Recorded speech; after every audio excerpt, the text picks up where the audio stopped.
from CBS 2.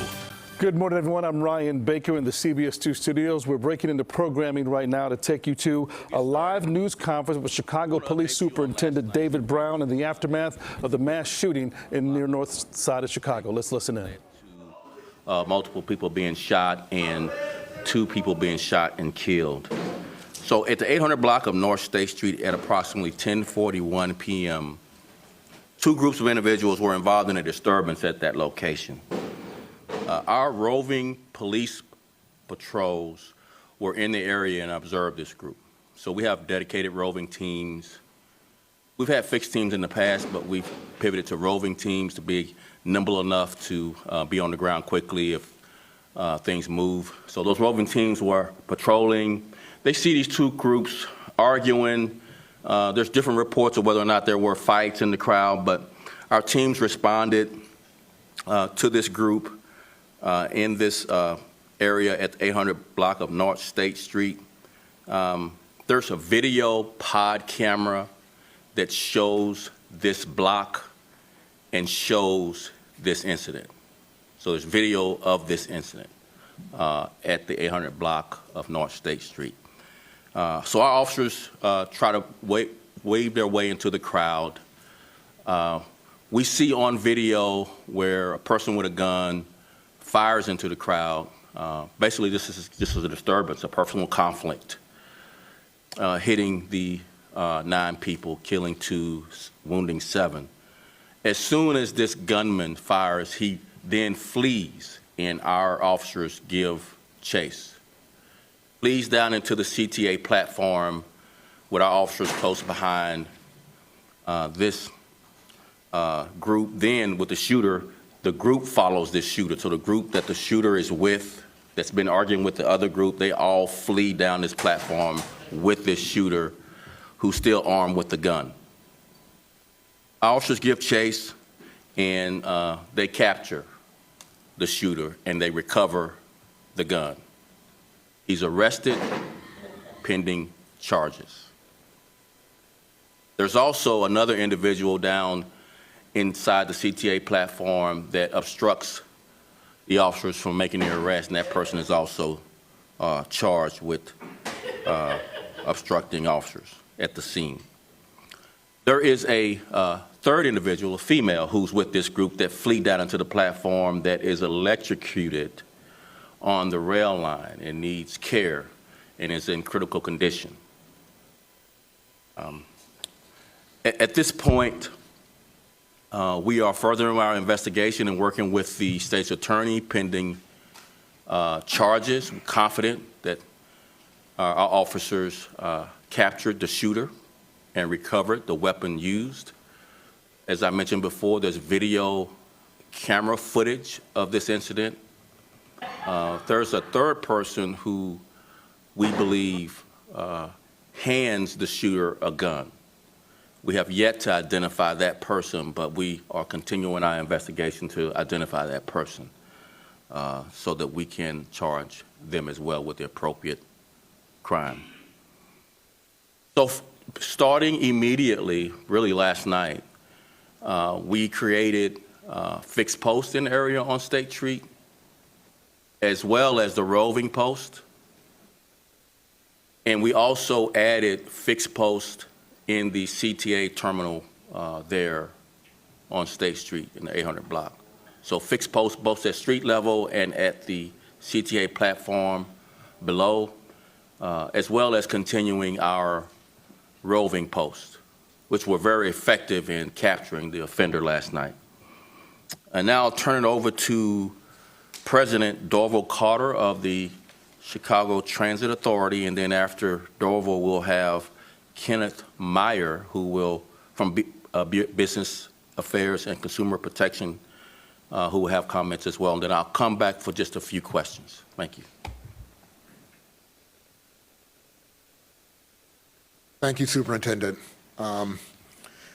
First of all, I would like to take this opportunity to echo what both Mayor Lightfoot and Superintendent Brown have expressed. That last night's incident is an egregious and senseless act of violence. I also want to stress to our CTA riders that although the shooting did not occur on our property, I stand here today in a show of support. The CTA is committed to and will aid the city and the Chicago Police Department in whatever way we can and work together to help deter and combat any such future incidents from occurring on or near CTA property. Everyone deserves the opportunity to both live and travel safely and comfortably, no matter the time of day. The CTA and CPD have a decades-long partnership, and we are committed to addressing the concerns of crime and safety for both nearby residents as well as our riders. We will continue to work in close collaboration with CPD and its dedicated public transportation section to strategically deploy police resources, which will be complemented by our teams of unarmed guards that patrol our stations and trains. We will continue to keep an eye out for and report any suspicious activity or acts of crime. The CPD and CTA's commitment to making Chicago's public transportation system even safer remains unwavering, and we will continue to move forward in a collaborative way to address it in the future. With that, I'll now turn it over to Commissioner Meyer.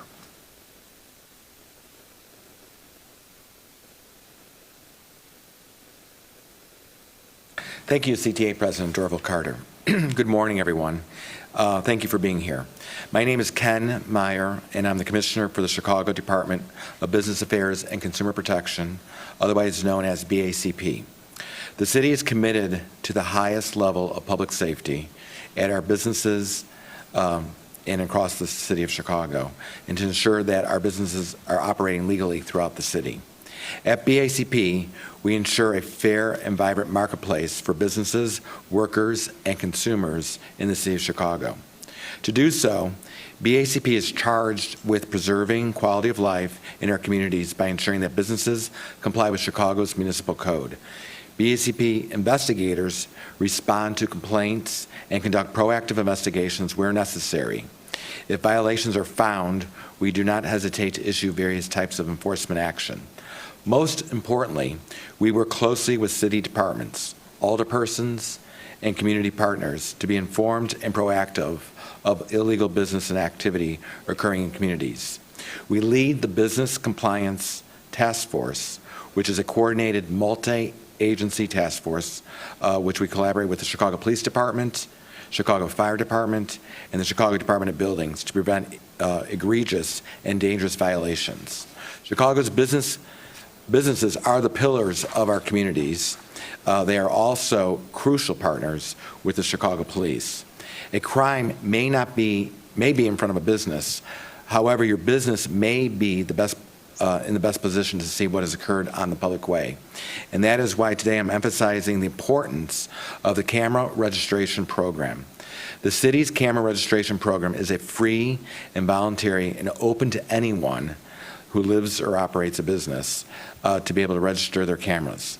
Technology is a key part of how we will move forward to best identify and make arrests in crimes across the city neighborhoods. I encourage businesses who currently have cameras or will be installing cameras to register them by visiting chicagopolice.org camera registration. I ask that our business community come together to be part of the solution when it comes to making our city safe.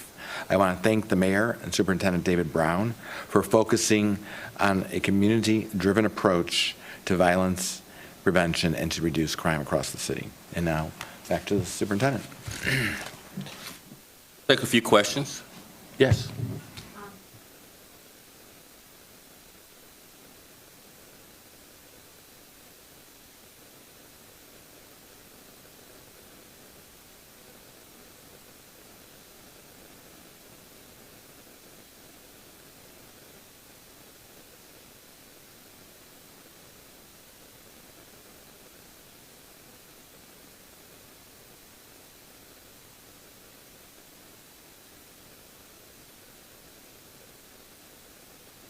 So I'll start, and then I'll have Dorval come in and make whatever comment he'd like. So this is an ongoing crime scene that needs to be processed for evidence. So it's a little premature to have cleanup right after a, multiple person being shot incident. So we need to make sure that we collect all the appropriate evidence that's left at the scene. So what may seem like something that just needs to be cleaned up may be critical evidence in our case to be able to convict this offender. And I'll have Darville make whatever comment he'd like. So this person said. So regardless, I know you're hearing not firsthand. So again, I would just push back and say this is an ongoing crime scene that needs to be processed.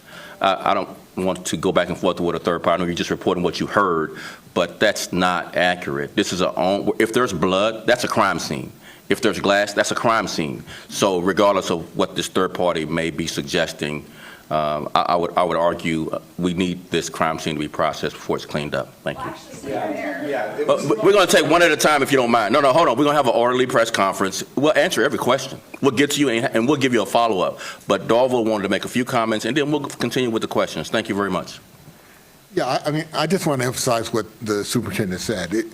When there's an ongoing investigation taking place, CTA does not start to clean up until the police department is comfortable that they have recovered all the evidence they need for the investigation. I do know that once we get the okay to start to clean, we will clean it.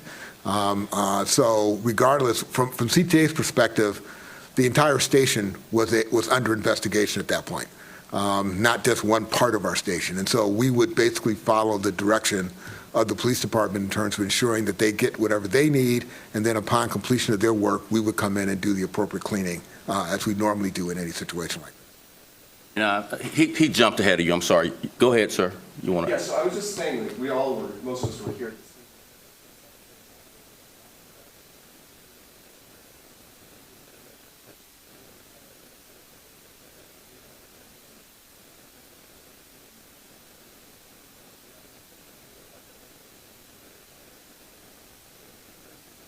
Just walking through puddles of the floor.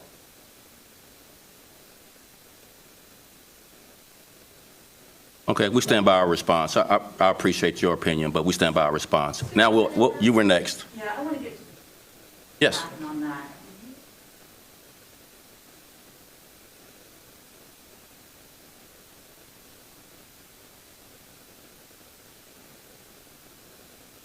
Nine total shot, 2 killed. 2 killed.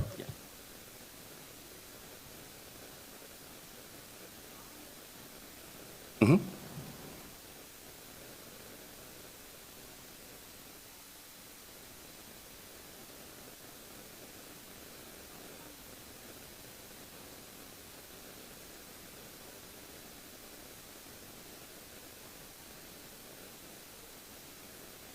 Right. There were reports last Right. night. Can you please clarify?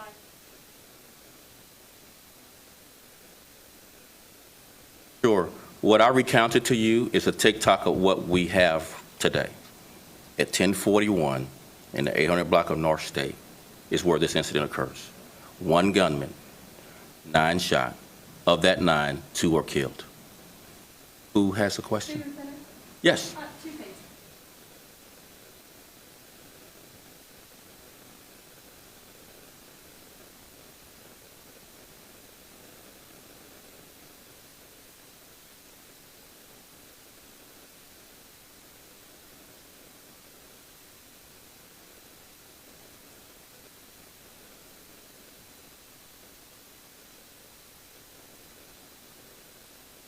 That's why we had the roving patrols, and that's why we were able to capture the offender and bring him to justice. But we're adding even more. We can always do more, but we had roving patrols, thank goodness, and they captured this offender almost immediately as he fled and tried to escape. Yes, it is a historical place where we've had to have resources. We've had different iterations of fixed posts versus roving posts. But thank goodness we had the roving post to have the flexibility to chase him down into the CTA and capture him before he changed clothes and got away. And your feeling?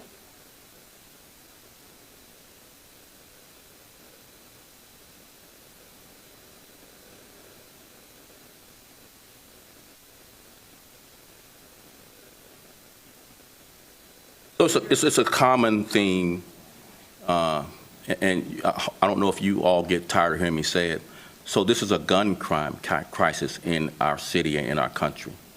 If the person who did this doesn't have a gun, this is just a personal conflict that may or may not lead to fights, no one being killed. But because a gun is there, and our officers have taken more guns that are illegally possessed off the streets of Chicago than we have in our history. 11,400 in 2020, and over 12,000 in 2021. We are on pace to surpass last year's record, which was a record from the previous year. We are awash in guns, and I would continue to beat the drum of consequences in the courts for people who have violent crime histories who are then arrested for possessing a gun illegally. They should not be released. They should be deemed dangerous people and held till trial. I'll continue to say that, and I hope you continue to write it, because this is a gun crime crisis. We lost Officer Ella French in 2021, who was attempting to arrest a person on a traffic stop that possessed a gun illegally, bought in a straw purchase by another person. This is a gun crime crisis.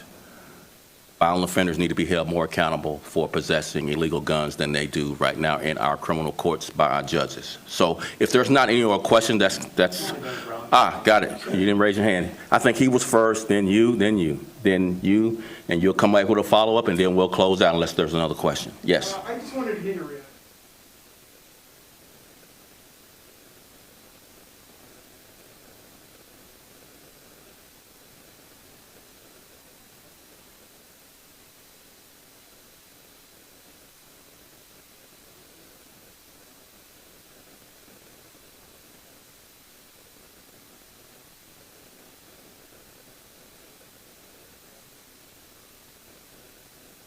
So I'll just refer to my statement and not comment. You got a question?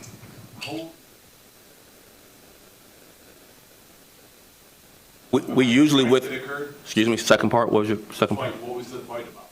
We don't know what the fight was about. It's senseless that a fight led to 9 people being shot. We'll release more information as far as age and name after this offender is charged. So Yes. no motive at this point? So she was next. I'll come back to you for a third round, but she was next. She hadn't had a first round. Yes. I have a question, actually.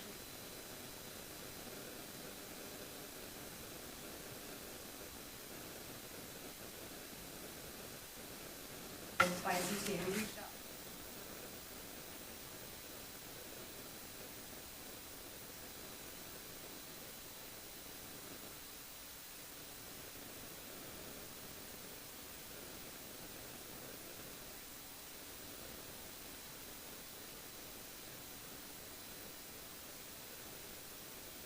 Well, a couple of things. One, recognize that we were all trying to understand the facts of what happened part of this investigation. Even Superintendent Brown and myself were getting updated on the facts, which were, as even you all have admitted, somewhat confusing at the time that it was unfolding. What we did know was that the shooting occurred off of CTA property. And that's what we were responding to in our statement and clarifying that it wasn't a CTA shooting. As we got additional information about what happened, we became aware of the fact that the crowd had, as Superintendent Brown indicated, come into our station, and unfortunately another young woman was hurt. But thankfully they caught and arrested the gunman and recovered the gun. So as with any incident that occurs over time, you get clarity around what occurred, and as we got more information, we certainly conveyed it. People know as arrested. Well, I think we did a good job of telling you what we knew as soon as we understood and knew it. What we knew at the time that we issued the initial statement, and that was accurate, is that the shooting occurred off of CTA property. And the rest of it, as we got better information and clarity about what happened, we provided additional information. I also need to point out, and Superintendent would agree with me here, The CPD is the primary source of information regarding the criminal incident. While CJ is happy to provide our perspective on what may have happened on our system, we always defer to CPD in terms of what they believe are the facts and what ultimately they determine are appropriate for release to the public. What specifically, and Sure. We will, once the superintendents and the police department finish up with their You've been listening to Chicago Police Superintendent David Brown and other city leaders in the aftermath of last night's mass shooting on the near north side at State and Chicago in front of McDonald's, clarifying that 9 people in all were shot, leaving 2 dead and 7 wounded.